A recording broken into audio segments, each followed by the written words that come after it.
Selamat malam untuk Bapak Ibu anggota GKPI Resort Maranatha Perumnas Simalingkar. Sesungguhnya sedih rasanya ketika hampir 2 bulan kita tidak bisa beribadah di gereja kita dan pelaksanaan kebaktian sektor dilakukan di rumah kita masing-masing. Namun apa daya kita demi mendukung percepatan mengakhiri penyebaran virus corona, dengan terpaksa kita menuruti anjuran dari pemerintah dan pimpinan gereja kita. Oleh sebab itu, marilah kita saling mengajak di antara sesama anggota jemaat untuk mau melaksanakan ibadah sektor ini di rumah kita masing-masing. Karena itu bermakna bagaimana kita dikuatkan, berpengharapan ke depan, melewati masa-masa seperti ini. Kelak nanti kita diberi Tuhan kesempatan untuk menikmati kasih dan anugerah-Nya.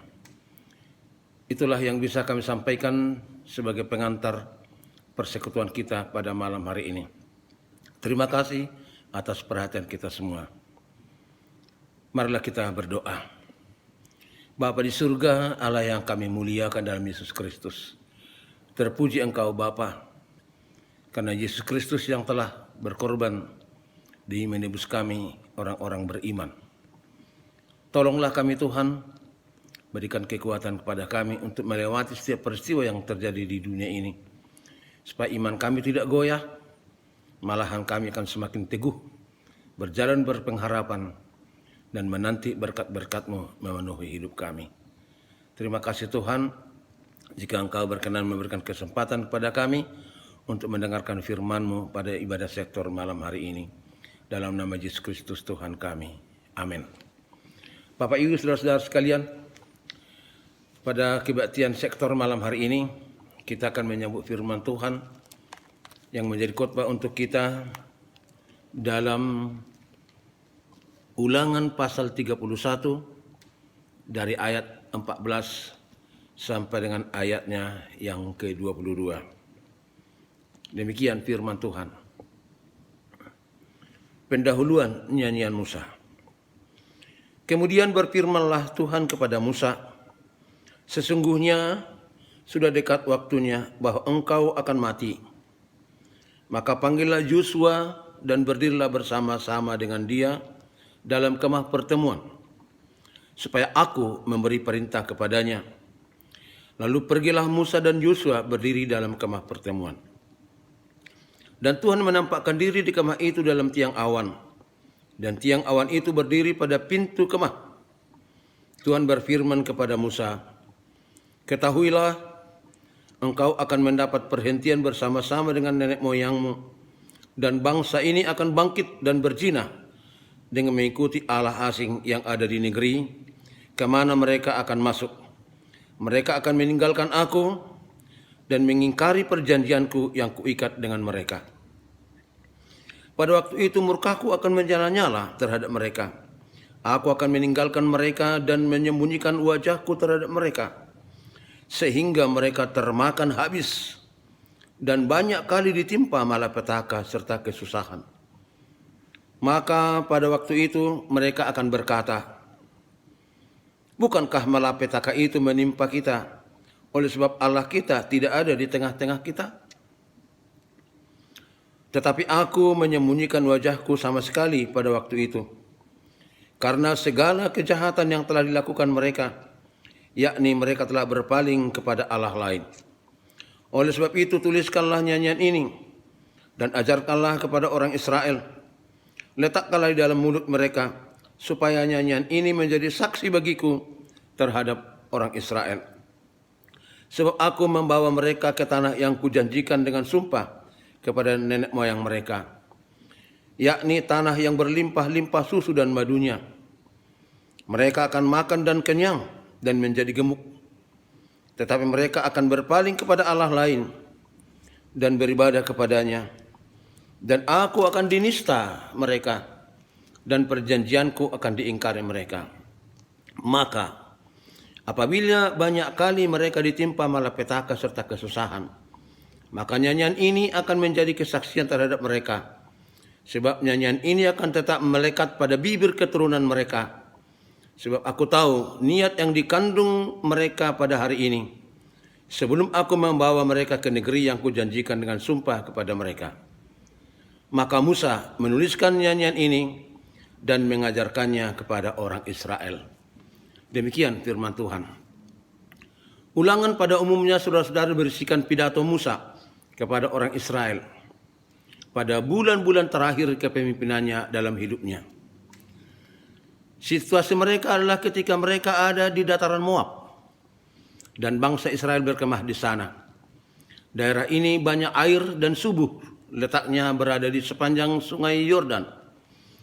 Dalam kitab Ulangan ini, Musa mengulangi perihal tentang dasa titah yang dirangkum dengan perkataan, "Kasihilah Tuhan Allahmu dengan segenap hatimu, dan dengan segenap jiwamu, dan dengan segenap kekuatanmu, dan dengan segenap akal budimu, dan kasihilah sesamamu manusia seperti dirimu sendiri."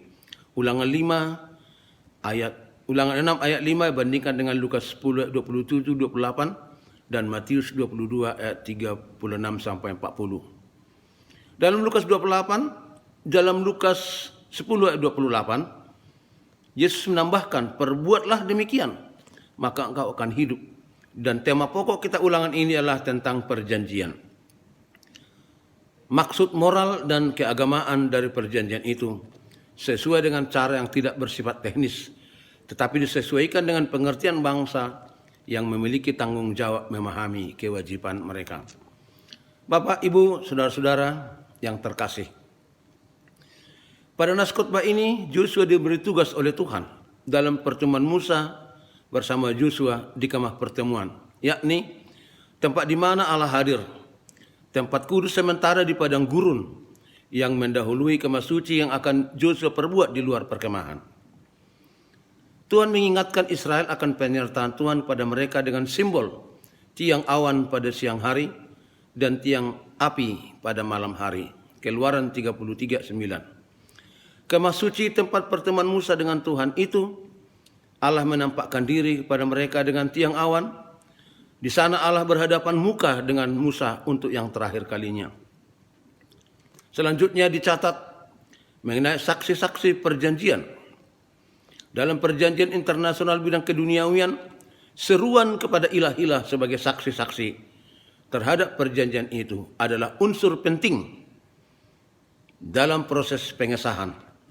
Allah memberi perintah kesaksiannya atas dirinya sendiri dengan sebuah nyanyian sebagai kesaksian yang terus-menerus. Bapak, Ibu, saudara-saudara, umat Israel akan masuk ke tanah perjanjian, ke tengah-tengah bangsa kafir tanpa kesusilaan. Sementara itu, kepemimpinan Israel akan beralih dari Musa kepada Yosua, sebab Musa akan pergi ke tempat peristirahatan nenek moyangnya. Kemudian Tuhan mengingatkan bahwa bangsa itu akan bangkit berzinah dengan ilah lain dengan meninggalkan Tuhan. Tuhan memberitahukan kepada Musa dan Yosua mengenai perilaku umat Israel di negeri yang akan mereka duduki. Oleh sebab itu, Allah mengatakan, "Tuliskanlah nyanyian ini." Perintah ini diberikan kepada Musa dan Yosua karena di dalam ketidaktaatan Israel, Tuhan melaksanakan hukuman. Israel yang tidak setia, mereka berkata bahwa mereka dihukum karena Allah tidak ada di antara mereka. Nyanyian yang akan dituliskan Musa ini adalah berisikan kurang lebih seperti ini. Allah membawa Israel ke negeri yang Ia janjikan, yakni negeri yang mereka duduki, malah meninggalkan Tuhan setelah mereka ada di sana dan berpaling ke Allah lain dan beribadah kepadanya. Aku ini akan dinista mereka dan perjanjianku diingkari mereka. Lebih kurang seperti itu isi nyanyian yang diperintahkan Tuhan dituliskan oleh Musa. Oleh karena itu, apabila banyak kali mereka ditimpa malapetaka serta kesusahan, kata Tuhan, nyanyian ini akan menjadi saksi mereka. Sebab nyanyian ini akan tetap melekat pada bibir keturunan mereka. Maka Musa menuliskan nyanyian ini dan mengajarkannya kepada umat Israel. Demikianlah pidato Musa disampaikan kepada Israel dalam proses peralihan kepemimpinan Israel dari Musa kepada Yosua. Ibu bapak yang terkasih dalam nama Yesus Kristus, banyak orang mengungkapkan isi hatinya dengan dunia ini, kepada dunia ini, dalam kehidupan ini dengan bernyanyi. Orang menangis dengan nyanyian, tertawa gembira dengan nyanyian, mengungkapkan cita-cita yang tidak tersampaikan dengan nyanyian, berjuang dalam menggapai hari depan diungkapkannya dengan nyanyian, dan lain-lain. Pada khotbah ini Musa menyampaikan nyanyian mengungkapkan tentang hal-hal yang akan dilakukan bangsa Israel di negeri yang Tuhan berikan kepada mereka. Walau Tuhan memberkati hidup mereka, memberi mereka kehidupan sejahtera, makmur, kenyang, senang, bahkan semuanya dikatakan di sini mereka gemuk-gemuk dan sebagainya. Tetapi malahan mereka berselingkuh dengan Allah lain. Akhirnya mereka pun dihukum oleh Tuhan. Hal ini menggambarkan juga tentang perilaku manusia zaman sekarang, saudara-saudara.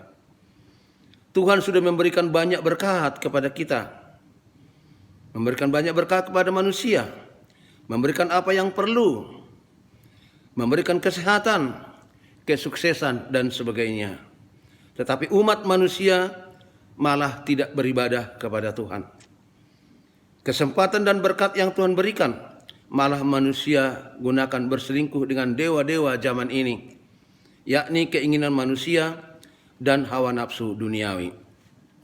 Karena itu, khotbah ini mengingatkan kita, menyerukan kepada kita, berkantatelah, nyanyikanlah nyanyian baru bagi Tuhan, yakni puji-pujian dan pengakuan iman, pengakuan akan berkat Tuhan, dan kuasa kasih Tuhan yang menyertai kita. Inilah yang bisa kita lakukan, saudara-saudara, sebagai pertanda bahwa kita adalah orang-orang yang setia percaya kepada Tuhan. Tentunya pengakuan iman kita akan kita tunjukkan lewat karakteristik perbuatan kita dan cara hidup kita kepada semua orang, terutama dalam kaitannya dengan ibadah-ibadah di tengah-tengah gereja kita. Tuhan memberkati. Amin. Bapa di surga, tolonglah kami umat-Mu. Ingatkanlah kami umat-Mu untuk mengenal akan firman-Mu dan mengenal akan berkat kasih setia-Mu yang Tuhan curahkan di tengah kehidupan kami. Karena hanya dengan jalan mengenal berkat-berkat-Mu yang telah kami terima, akan timbul dalam hidup kami ucapan syukur terima kasih, serta ketaatan dan ketekunan untuk percaya kepadamu apapun yang akan terjadi. Berikan pengharapan yang baru bagi kami Tuhan, dan ampunilah segala kekurangan kami oleh kasih-Mu yang tiada tara. Dalam Yesus Kristus Tuhan kami berdoa. Amin.